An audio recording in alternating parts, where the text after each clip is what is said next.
Hey Jackets fans, welcome to Boom and Gloom. I'm your host Anthony, but you may know me on social media as Whaler Jacket. I call myself Ohio's longest suffering hockey fan, and I'm usually here to talk about the boom, which is the good, and the gloom, which is the bad, of Columbus Blue Jackets hockey. But today, my CBJ hockey talk is going to be limited.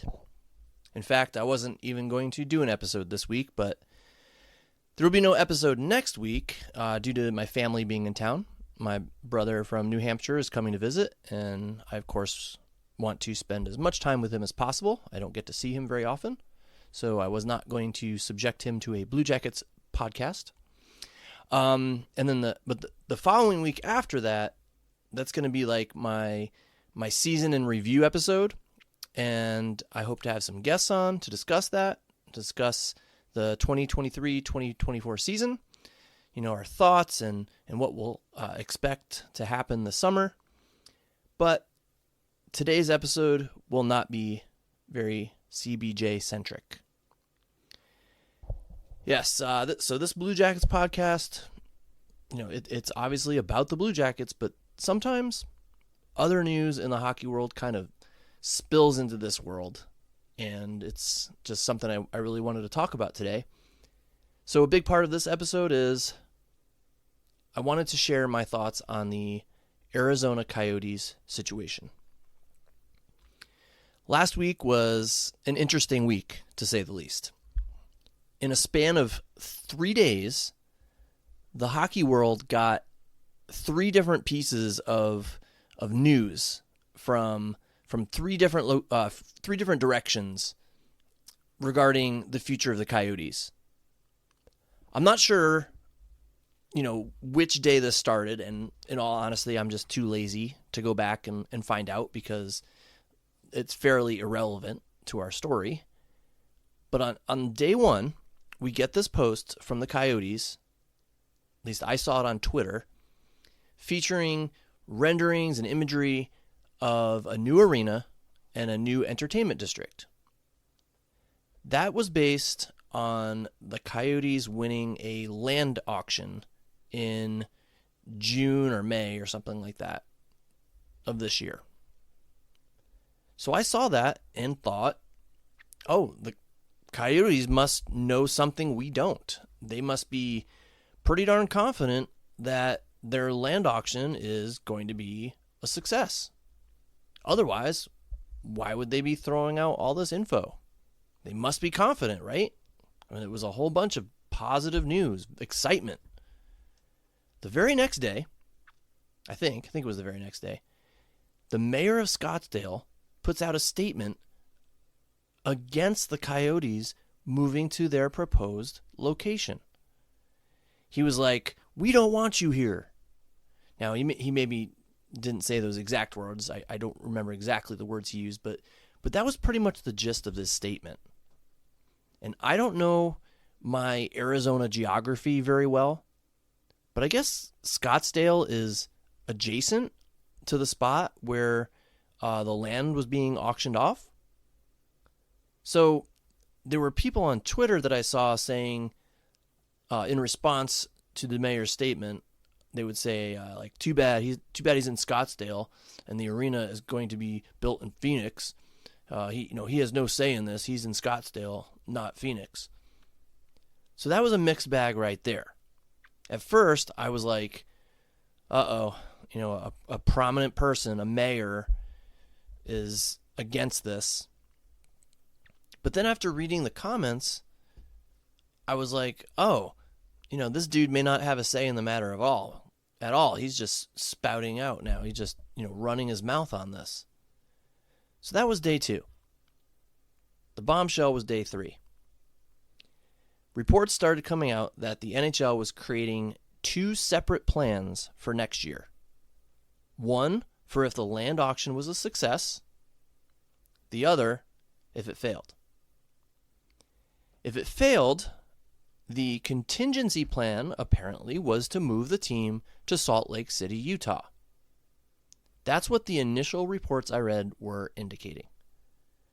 But then, some other reputable sources started saying things that were opposite of that were different than what was being reported.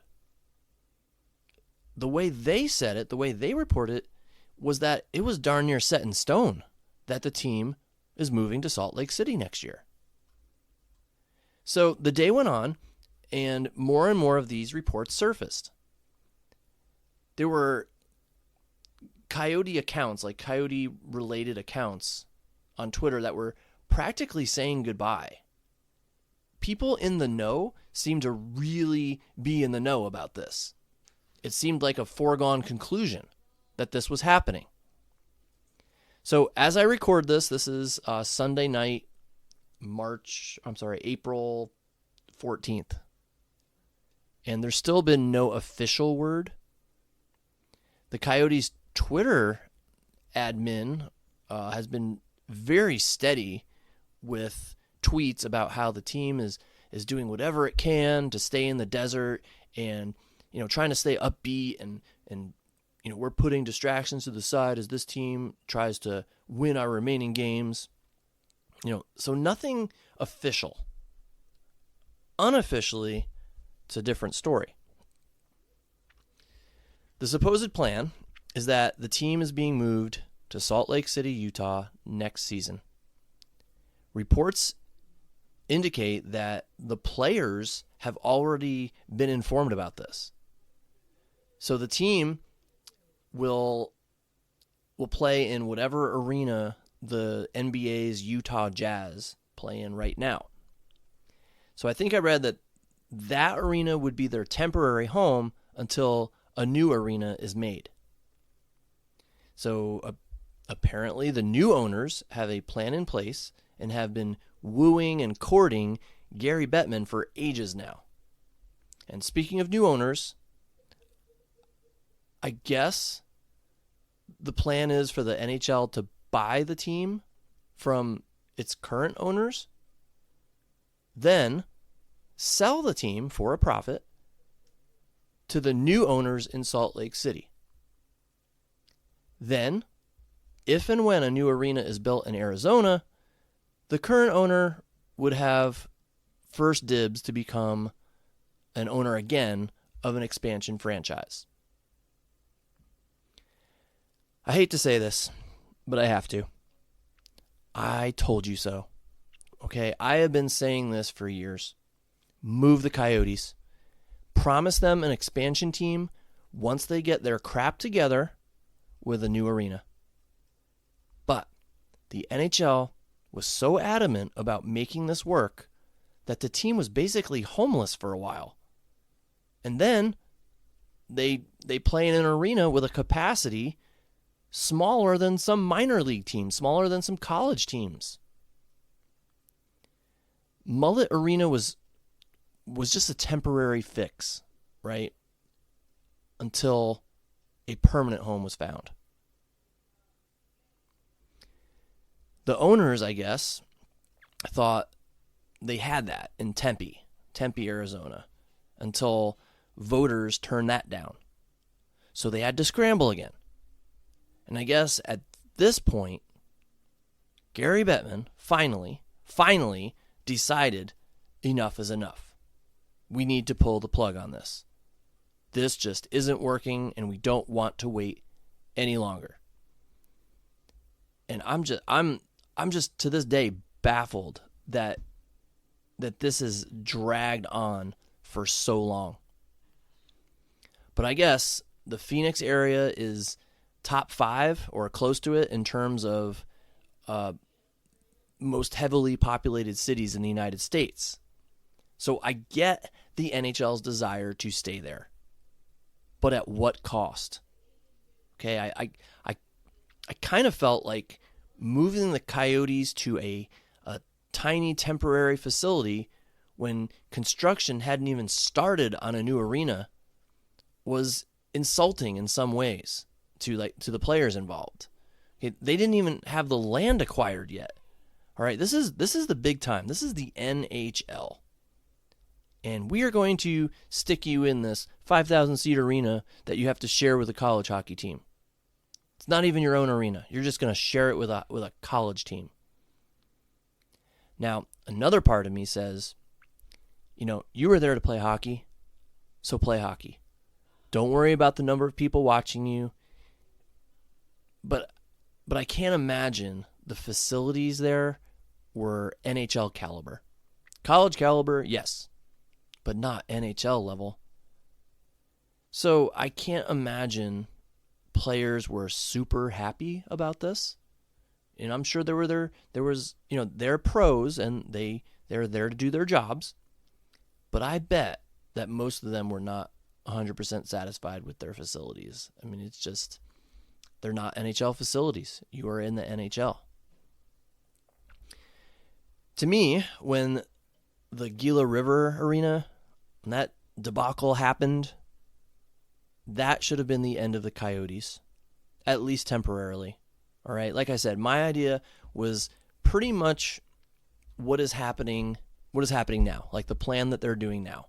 They move them, but keep their records behind. And this is very similar to what the Cleveland Browns did when that team moved to Baltimore. Sorry, Cleveland Browns fans, I know that's a sore topic to bring up. But that's what they did. And I'm assuming, at least from what I've read, that's what the Coyotes are doing here. All the franchise records, they're all staying behind. So, in essence, this Salt Lake City team is going to be a new team. Now, don't quote me on that. I have not looked that far into it. I'm a Blue Jackets fan. I mostly read Blue Jackets news. So, if I'm wrong on that, I apologize. So, the team moves to Salt Lake City, and then when you get an arena ready to go, you'll get an expansion team. But as some people pointed out, would a new team in Arizona really want the current owners back? I mean, they've proven that running a successful hockey team may not be their forte. Competent ownership, at least in my opinion, that may have helped to avoid the issues with the Gila River Arena thing. Of course, that was a debacle too because of where it was situated. I mean, fans would complain that it was a drive for them, like a far drive, a long drive with Phoenix traffic that it actually dissuaded them from attending games. I think dissuaded is a word. Opposite of persuaded, right? Persuaded to do something bad? I can't remember. Yeah. So it dissuaded them from attending games with all the traffic. And it seemed to show in their attendance from what I remember. So that was kind of a mess. Not paying their lease was a mess. Doing a year-to-year lease was not exactly wise in my opinion. The Jackets, for example, their lease runs through, I think, 2039 or something like that. So then the Coyotes getting literally thrown out of their building. That was a mess. Scrambling to play in a college arena. That was even a mess. And it wasn't even finished being built yet. So that was a huge mess. The whole situation has been a mess. And I feel badly for a lot of the people involved.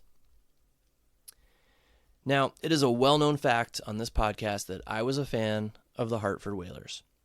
Die-hard fan. Grew up in Connecticut. Born and raised. I bled green. And back in 1997, they were unceremoniously taken away from me and my fellow fans. Moved to North Carolina and rebranded.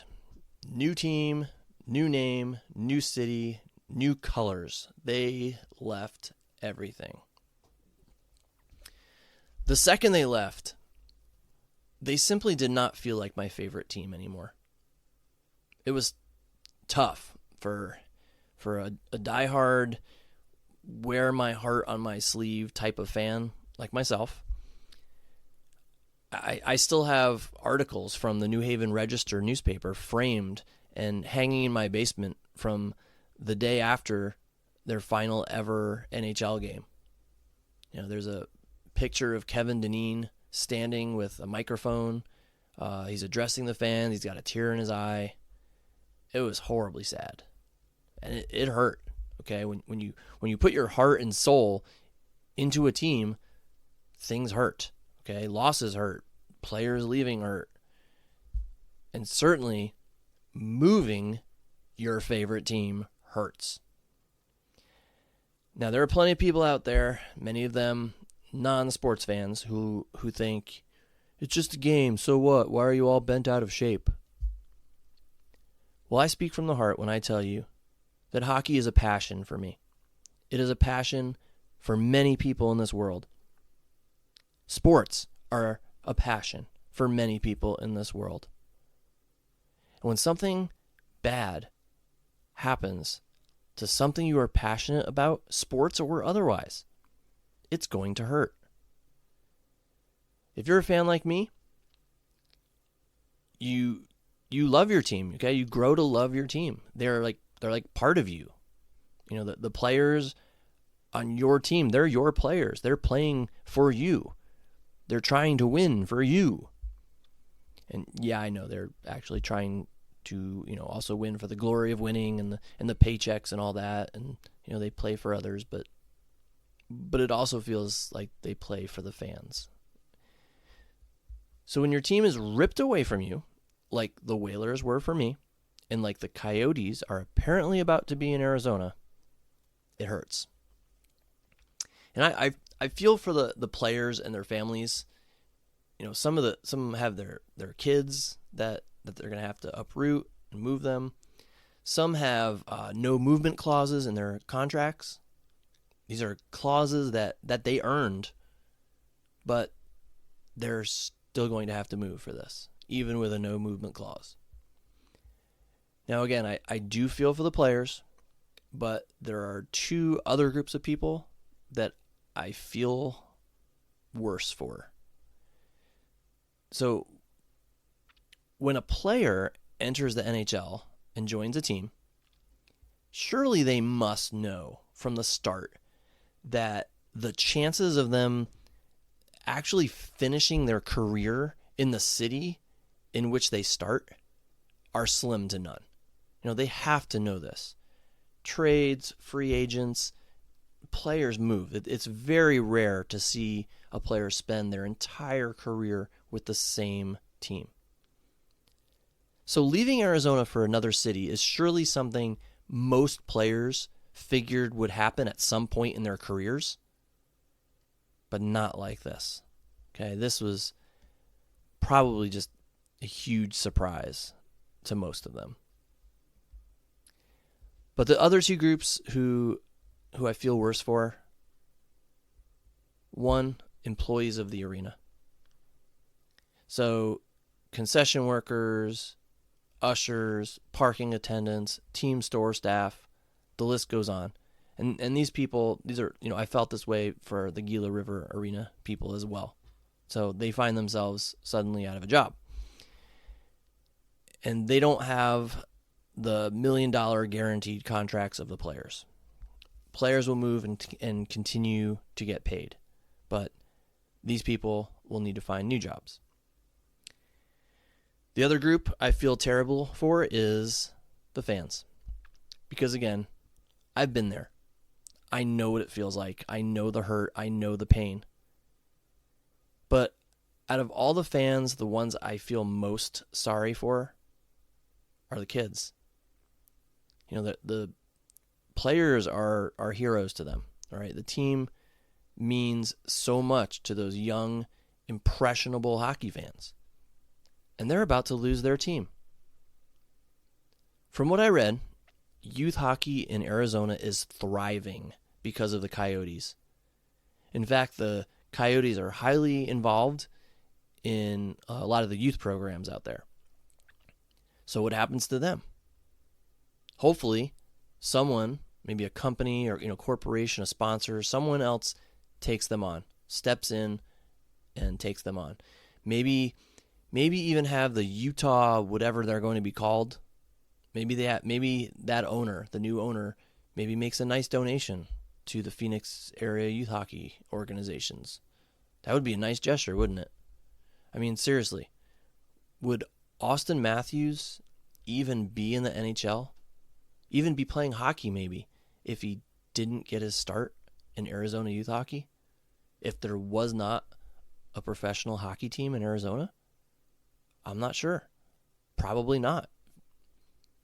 Arizona State University. It's been an up-and-coming college program. That doesn't happen without the existence of the Phoenix and now Arizona Coyotes. The only silver lining to all this is that it seems they will be getting a team back. So this is merely a bump in the road, I guess. I don't know what you would want to call it. Some fans who lost their team, like the Hartford Whalers, they don't have that luxury of knowing that their team is going to come back someday. The NHL has made it very clear it wants a team in Arizona. So when they say that you guys are going to get an expansion team, you just have to wait a few years, get your arena stuff in order, then you'll get it. I would tend to believe them in that situation. So a lot of moving parts. I just wish Gary Bettman and the rest of the NHL saw this writing on the wall a lot sooner. This should have happened earlier, and now it's just a mess. And I just feel terrible for the fans. The question is, was this situation handled in the best way possible? And I don't think there's a single person who would answer yes to that question.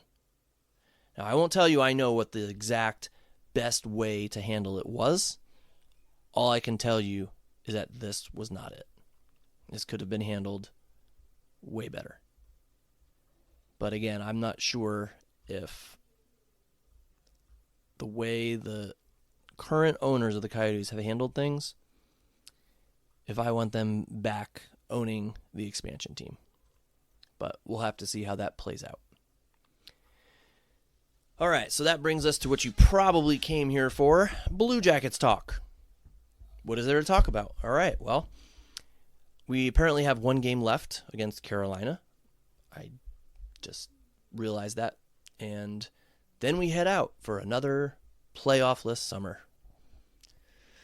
The Jackets lost to Nashville 6-4 last night, and I didn't get to see the game, but I saw that James Malatesta got his first NHL goal. Good for him. I actually see him as a player that the Jackets may have big future plans for. I can see him sticking around for a while. I kind of see him as a solid fourth liner. And speaking of which, someone posted on Twitter that the line that he played on might have been the shortest combined line in NHL history in that game. Because we had James Malatesta, 5'9", Justin Danforth, 5'8", and Trey Fix-Wolanski at 5'7". So their combined heights, that's a pretty short line. And good on Fix, by the way. He had 2 goals against the Preds. So I imagine that felt very vindicating for him. He hasn't been on the score sheet during his recent call-ups. Possibly an assist, I can't remember. So I'm glad he potted a couple in that game. I've said it before, but I don't see him as a vital piece to this organization's future, okay, to the Jackets' future plans. But he is good for call-up once in a while, and he certainly can score in the AHL and help the Cleveland Monsters. Also of note, Justin Danforth had 3 assists. I want to say that's his highest point total in a game this season, so good on him if I'm right on that. I've always loved Danforth. I even considered him my favorite player for a time.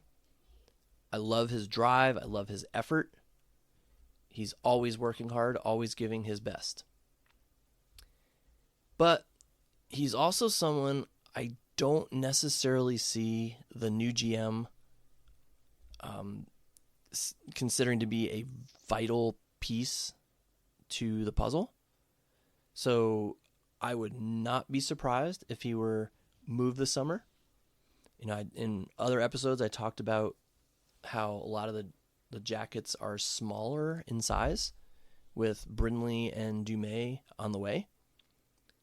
So I thought possibly a new GM would be interested in moving some of those smaller forwards out. And one of those that I thought might be a good target to move out is Justin Danforth. So I would not be surprised if he was moved this summer, but I also wouldn't be surprised if he was kept around. So it'd be the last year of his contract, and maybe even moved at the deadline for another piece next year, depending on where the Jackets stand at the deadline. Last thing I wanted to talk about is Gavin Brindley. He was a sophomore this year at Michigan, and apparently the Blue Jackets have told him that they feel he is ready to take his game to the pro level. My issue with this is I don't exactly trust that the Jackets know what they're talking about. I would love to see Brindley join the organization, probably in Cleveland next year.